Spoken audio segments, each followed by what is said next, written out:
Ser podcast.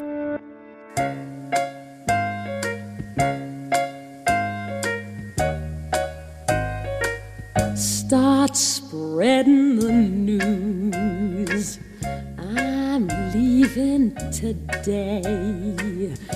I wanna be a part of it. New York, New York.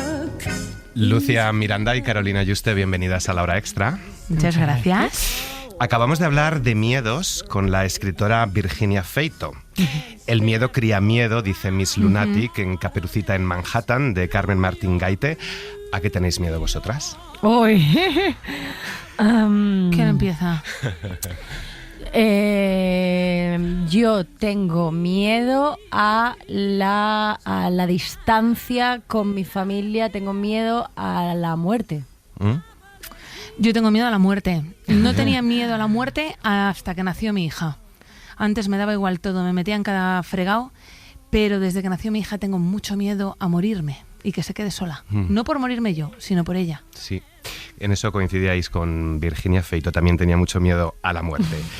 ¿No sería miedo a la libertad?, continúa Miss Lunatic. Sobre Carmen Martín Gaite y Caperucita en Manhattan conversábamos a principios de año con el catedrático de literatura española y editor José Teruel. Tras la muerte de su hija Marta, que realmente fue el hecho más doloroso de su biografía, con 28 años, su hija, que fue su gran interlocutora, escribe Caperucita en Manhattan. Francamente una obra grandiosa, ¿no?, que después de la muerte de una hija escribiera un canto a la vida, al amor, al azar, a la libertad, ¿no?, sobre todo a la libertad.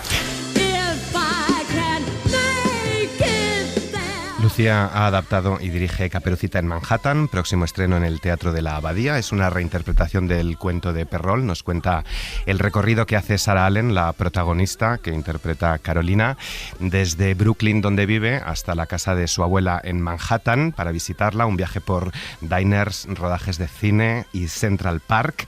Un canto a la libertad, a la dificultad de ejercerla, un manifiesto a ser uno mismo. ¿Qué es la libertad para vosotras, ese concepto hoy tan manido, tan manoseado? Pues yo creo que cada uno, de manera independiente, individual, pueda hacer lo que desee hacer y ser quien quiera ser, sin fastidiar a nadie, que es uno de los grandes temas, ¿no? Y cuando fastidias a alguien, ¿hasta dónde fastidias, ¿no? Lo típico de yo quiero hacer algo que a mi padre le fastidia, pero es que yo necesito hacer esto para ser yo.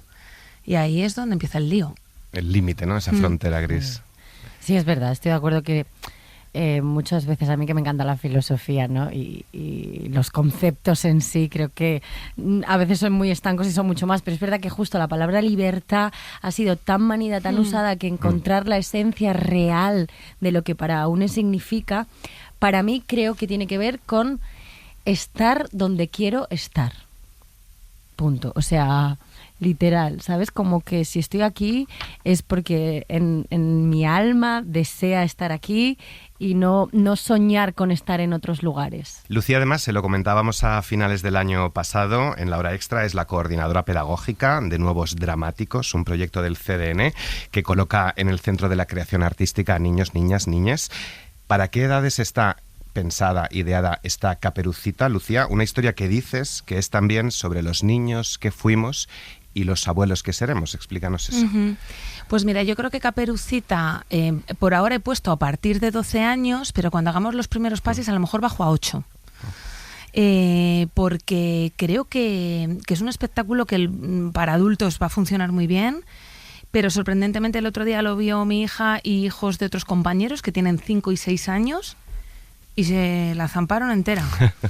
Entonces eso es como sorprendente que pueda apelar a tantas edades.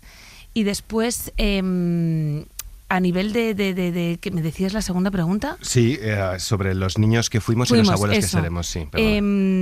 Pues es que yo creo que la obra habla de quiénes somos en la infancia y en qué nos convertimos de mayores, como en lo importante que es la infancia y lo poco que la cuidamos. Y yo creo que en eso sí que hay un reclamo en la versión que estamos haciendo, de reclamar más espacios para la infancia. No hay espacios para la infancia en la ciudad. no hay espacios de juego. Yo ahora en invierno, ¿a dónde voy el sábado y el domingo con el frío que hace? Con mi niña, no se les tiene en cuenta dentro de las instituciones. El Centro Dramático en ese sentido es un pionero, poniéndoles en el centro, en la creación. Entonces yo creo que la obra va en línea con todo mi trabajo, que es reclamar espacios de encuentro para mayores y pequeños que no estamos separados. Claro, Ensimismada o Total. Alicias buscan maravillas, Total. por ejemplo. Aquí también hay música, hay baile, tiene todo pues como un aura de irrealidad o de cuento de hadas para todos. Hay una reflexión preciosa en la obra sobre qué es vivir, que me ha gustado mucho.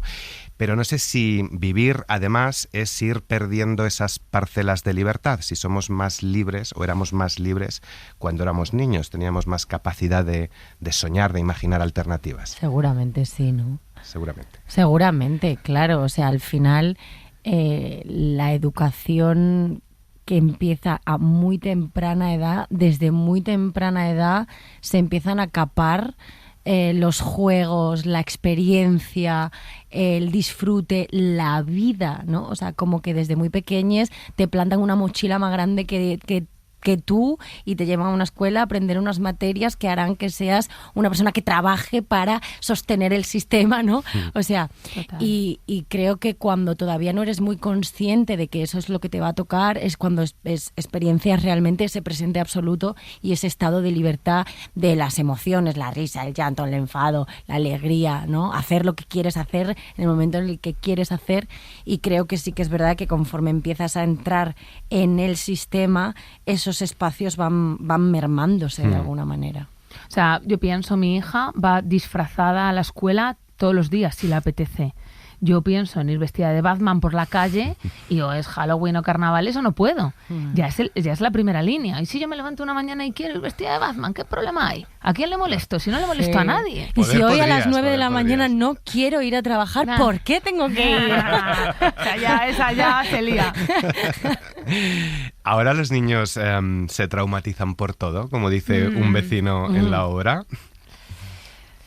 Yo creo que exactamente igual que antes, ¿no? O sea, creo que lo que pasa ahora es que hemos abierto el diálogo a que eso sucede. Creo también que sucede una cosa, que es lo que supongo que generaciones pasadas han tenido como no se habla de esto.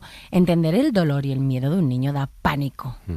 O sea, enfrentarte a darte cuenta. Yo no soy madre, pero he tenido hermana pequeña y ver el dolor y el sufrimiento en alguien al que amas a ese nivel es algo que como adultos no sabemos gestionar.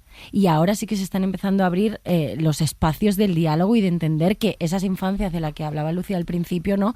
Si no se cuidan, si no se protegen, si no se habla, van a acarrear unas heridas y unos traumas. Y creo que estamos en la época en la que hemos abierto a pecho abierto, en plan, esto pasa. Pero no creo que ahora se traumaticen más que antes. No, yo estoy con Carol. Hay espacios para cuidarlos. Carmen Martín Gaite es una autora muy conocida, muy leída, supo conectar además muy bien con su público porque tenía en cuenta siempre al lector a la hora de escribir, era su gran también interlocutor, pero ese público quizá eran nuestros padres y nuestros abuelos, porque las generaciones más jóvenes de hoy a lo mejor les suena el nombre de Carmen Martín Gaite, pero quizá no la han leído. Empezamos a celebrar este aniversario aquí en La Hora Extra hace un año con La Tristura. Nos decían Itxaso Arana y Celso Jiménez cómo habían conectado con la escritora. Que los textos de Carmen volvían una y otra vez y había algo con lo que podíamos sentir una afinidad muy clara que tenía que ver precisamente con la conversación, con el deseo de hablar y de llegar al otro de forma real y profunda y de generar la situación adecuada para que esa conversación pueda florecer, que no siempre es tan fácil y que desde luego ahora mismo con todo el ruido y toda la información que manejamos pues no es fácil. Y también un deseo suyo de poner lo humano en el centro, de confiar en lo humano y de que una puede cambiar en relación a los otros. Encontrar los puentes entre generaciones, ¿no? Hablamos mucho, al final nos están preguntando muchos días por Carmen Martín Gaite, que es genial porque es la esencia y el origen del proyecto, pero luego la clave para nosotras es encontrar los puentes entre las generaciones y los tiempos, que también está, porque es mucho más importante buscar esas conexiones entre el mundo que propone Carmen Martín Gaite, cómo era ser feminista, cómo era estar tranquila para Carmen Martín Gaite, qué intranquilidad le generaba no encontrar los interlocutores que quería y qué le pasa a Ede, por ejemplo, o a cualquiera de las 8 intérpretes, con su generación, con la ansiedad de su generación, con querer tener un mundo que no tienen, con querer relacionarse con los demás de una manera que por la virtualidad, por muchas cosas no conseguimos. Entonces, bueno, todo eso forma parte de esa sinopsis que leías, ¿no? De cómo continúa ahora la vida después de un golpe para que no estamos preparados. No es tan distinto, creo, para Carmen Martín Gaite o para nosotras, y de eso un poco va la obra, ¿no? De ese diálogo también de los tiempos y de las generaciones. A ver, Carolina, ¿qué conocías de Carmen Martín Gaite antes de esta obra? ¿Cuál era tu acercamiento a la escritora y qué has descubierto después de esta obra? ¿En qué manera conectas tú con su universo? Pues mira, hay una cosa que es muy curiosa, que cuando a mí me llamó Lucía, sentí una conexión emocional de primeras, porque es de las primeras novelas que me dio mi madre a leer. Y yo era adolescente, estaba en una época muy macarra, muy oscura, y no conecté mucho. Y luego años después la volví a releer y se me abrió un universo. Entonces yo creo que en esa adolescencia en la que yo quizá estaba como... Sí, pues eso, en un momento más duro, más oscuro, no entendí la ternura y la ausencia de la que habla en Caperucita, y era mi limitación, no hablo de la novela, o sea, mi propia limitación.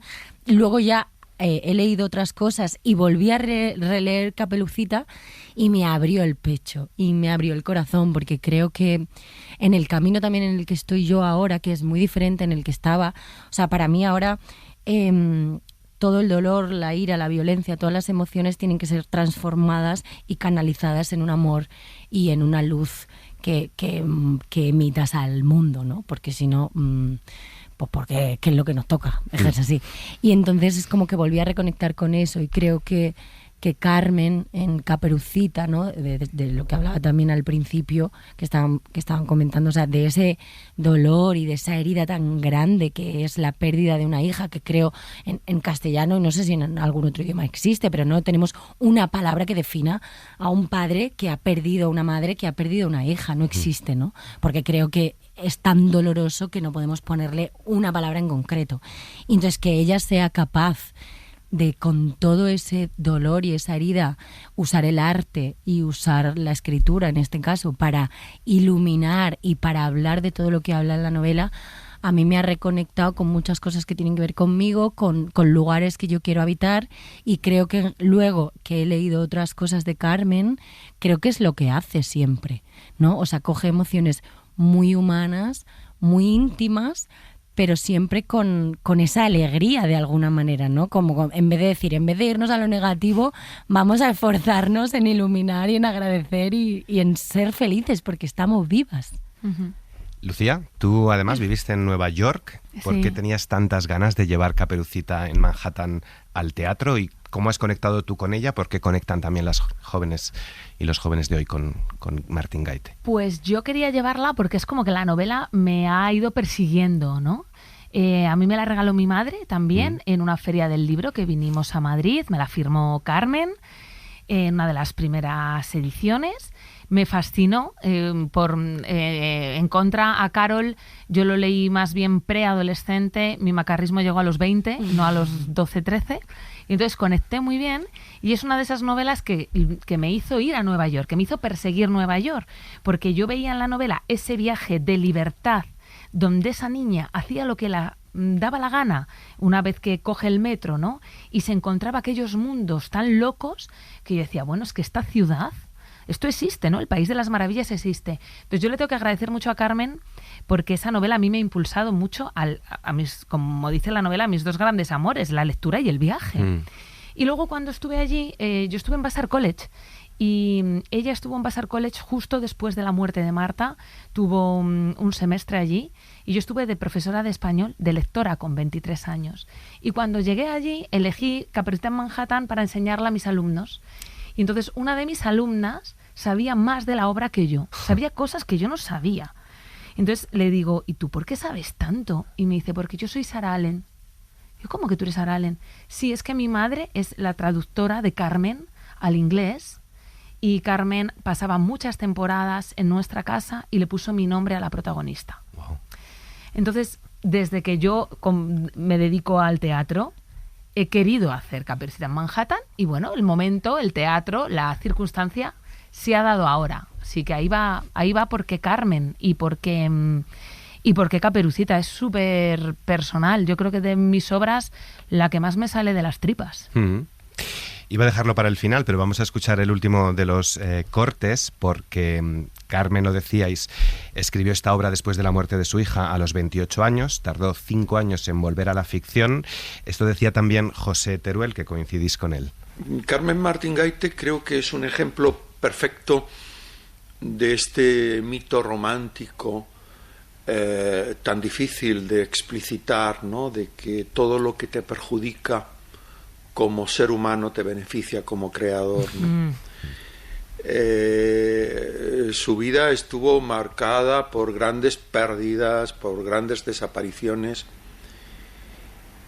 y el sufrimiento nunca se convirtió en ella en amargura, sino en literatura. Supo convertir poco a poco, lentamente, el dolor en escritura, aun sabiendo que la escritura y la literatura no cura, solo alivia, ¿no? Es un fármaco, el fármaco de la palabra, ¿no? La felicidad no es hacer lo que uno quiere, sino querer lo que uno hace. Sara Allen de mayor quiere ser actriz. Vosotras, ¿cuándo tuvisteis claro que queríais dedicaros a esto? Y no sé si la felicidad, pero si al menos el arte o el teatro en particular es un fármaco para vosotras. Yo sí que creo en la cura y en la sanación del arte. Y sí que creo en que el tránsito que tú haces, ¿no? O sea, con una herida, ese tránsito de ponerte a escribir, que tiene que ver con sacar, que tiene que ver con no dejar que eso se enquiste, sí que creo que es una acción sanadora. Yo decidí grande, o sea, en realidad yo quería ser bailarina. Sí, o sea, sí que tenía claro muy de pequeña que mi oficio no iba a tener que ver con estar haciendo una cosa siempre. ¿No? O sea, sí que tenía que ver con la expresión y con el movimiento. Yo hacía danza, pero fue ya al llegar a Madrid con 19 años cuando conocí a un profe de interpretación y me fascinó, porque pensé que se podían aunar en realidad las dos disciplinas, ¿no? Que yo había hecho mucha expresión corporal, pero de repente vi a gente hablar y digo, ¡ay! Cómo mola, ¿no? Que igual a mí esto me interesa. Y fue ya más grande, sí.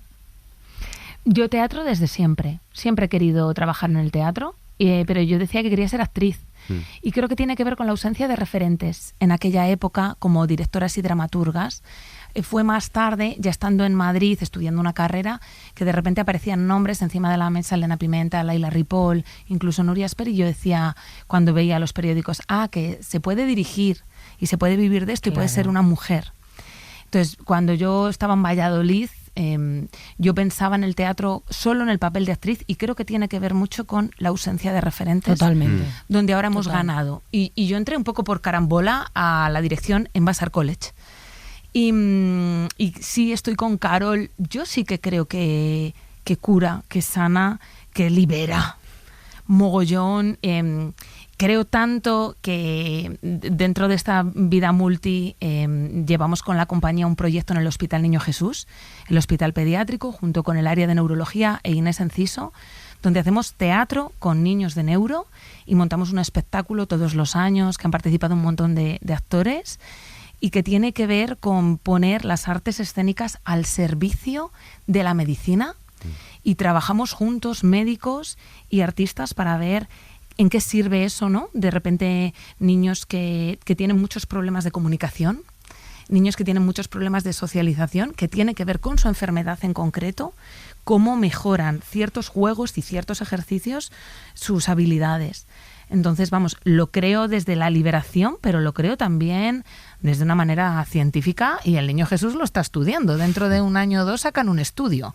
O sea que sí. Cuando estuvo con nosotros Carolina Yuste la temporada pasada, hablando de No juegues con Carrie, un monólogo maravilloso de Enrique Cervantes sobre acoso escolar y homofobia, le preguntábamos qué tiene el teatro de especial para ti y dijiste, pues algo que me gusta especialmente del teatro es que hay mucha más horizontalidad en el reparto del trabajo, ¿no? Aquí son actrices y un hombre, un músico, sí. Miriam Montilla, Mamen García, Carmen Navarro, Carolina Yuste y el contrabajista Marcel Mioc. ¿Lo he dicho bien? Sí. Hacéis más de 20 personajes entre vosotras. ¿Cómo ha sido esta horizontalidad, Carolina, trabajando con las actrices? ¿Por qué 5 actrices, Lucía? Yo creo que creo que es verdad que el teatro tiene un espacio, es menos jerárquico que el audiovisual, exactamente porque no te lo puedo decir, no sé si es porque somos menos personas, porque bueno, en este caso en concreto es una cosa que ha generado esta señora que está aquí, que se llama Lucía Miranda, porque yo no encontraba cosa más divina en el universo, quiero decir, o sea, para mí la figura de la directora no es esa persona que ordena, sino la persona que sabe manejar bien a un equipo. Y esa energía la genera una directora, eso es así. O sea, la energía que hay en una sala de ensayo depende de la directora. Y Lucía es honesta y es transparente y mira todo lo que hace. O sea, su proyecto de vida no es solo ser directora de escena, no es usar el arte como sanación, como luz, como llevar el arte a lugares como hospitales, a barrios, no sé qué. Claro, es que eso ya dice mucho de la persona con la que estás trabajando.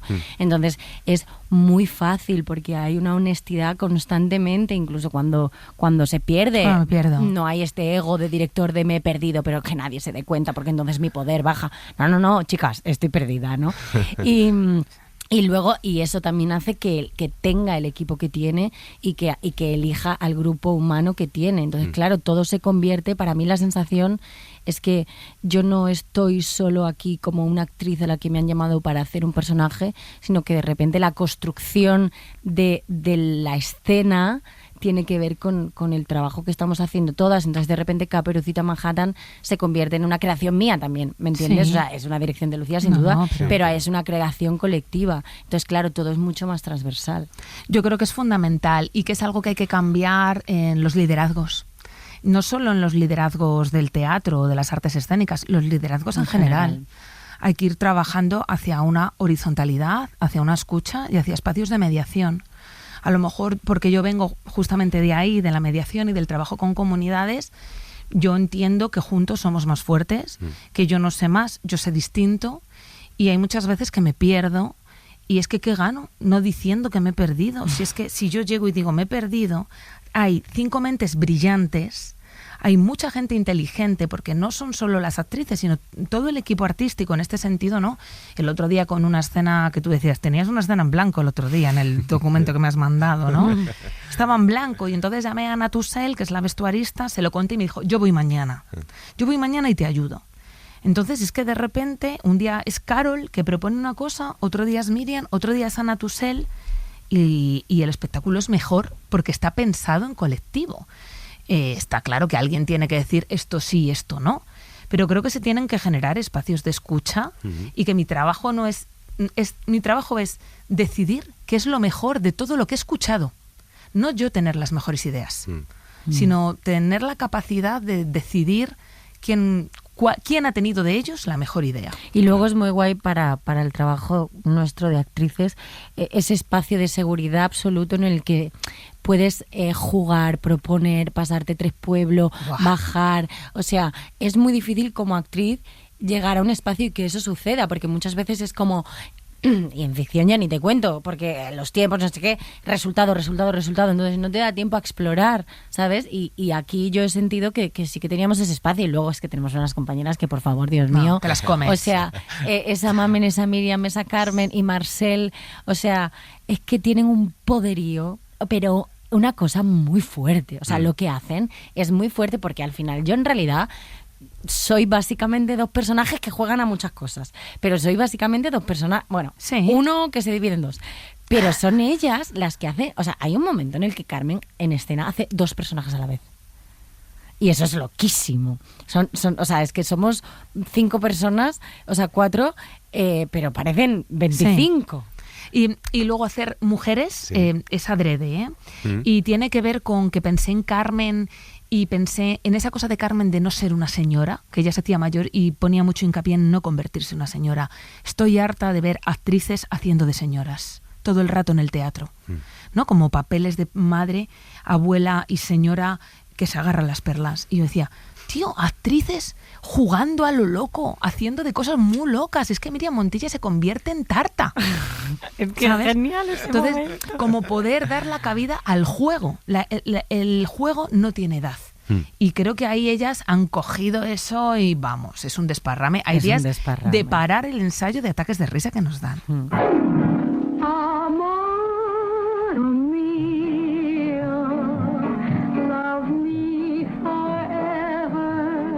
Para Carmen Martín Gaite la palabra era lo más importante en el teatro, decía siempre, pero es verdad que después de su paso por Nueva York se dio cuenta de que la palabra no era suficiente y que la imagen muchas veces va incluso más rápido que el pensamiento, y entonces empezó a utilizar collage en sus obras, empezó a colorear un poco sus cuentos, sus novelas, sus ensayos incluso. ¿Cómo es aquí la puesta en escena, Lucía? ¿Cómo has coloreado el escenario para acompañar a la palabra de Martín Gaite? Pues mira, hay un equipo precioso, Alessio Meloni, que es un mago de la escenografía, Ana Tussell en vestuario, Pedro Yagüe en luz y luego Nacho Bilbao en composición musical. La idea es hacer un cuento contemporáneo, una cosa un poco Wes Anderson, un poco Amélie, con mucho color, muy vivo. Para mí era muy difícil construir Nueva York, porque cuando has vivido allí, además es inmenso, lo tienes muy claro, todos tenemos la referencia cinematográfica y no quería meter vídeo, porque meter en un teatro Nueva York, ¿cómo metes Nueva York en un teatro? Yeah. Ha sido como el temazo, ¿no? Y creo que hay una apuesta plástica muy bonita, muy personal, muy loca también. Es una laundry, una lavandería con lavadoras gigantes. Genial. De las que salen y entran cosas, son como pequeños escenarios que también son como ventanas de Manhattan, donde podemos ver todo. A nivel de vestuario es loquísimo, con unos pelucones, unas gafas, colores, ¿no? Color. Y luego a nivel de música hemos trabajado con Nacho una mezcla de música tradicional ibérica y música neoyorquina, porque Carmen era una amante de la música tradicional gallega, las tonadillas, los cuplés, enseguida se ponía a cantar. Y, por ejemplo, esta señora se marca unos slam poetry que te queda muerto, que parece que sale del Bronx, y está acompañada de un conjunto de panaderas que van haciendo el resto de actrices, ¿no? Entonces, yo decía, ¿cómo juntamos Salamanca con Nueva York? Claro. Y es lo que hemos intentado hacer, juntar Salamanca con Nueva York. Vamos a escuchar una reflexión de Carmen Martín Gaite. Yo creo que si siempre pudiéramos hablar bien con toda la gente tal como queremos y tuviéramos un tiempo, un plazo narrativo, una pausa para hablar y ser escuchados y escuchar, quizá no escribiríamos. Que en el momento en que hay alguien con quien puedes hablar, para mí que se quite el cine, el teatro, los viajes y hasta incluso placeres más fuertes. Hasta placeres más fuertes. Ay, placeres más fuertes. ¿Cómo era? No sé si estáis de acuerdo. Sí. Y si cuesta hoy mucho encontrar un interlocutor, alguien con quien hablar con tiempo, con calma, con capacidad de escucha, si se ha perdido incluso eso cuando uno sale de ver una película o una obra de teatro, el conversar sobre ella fuera.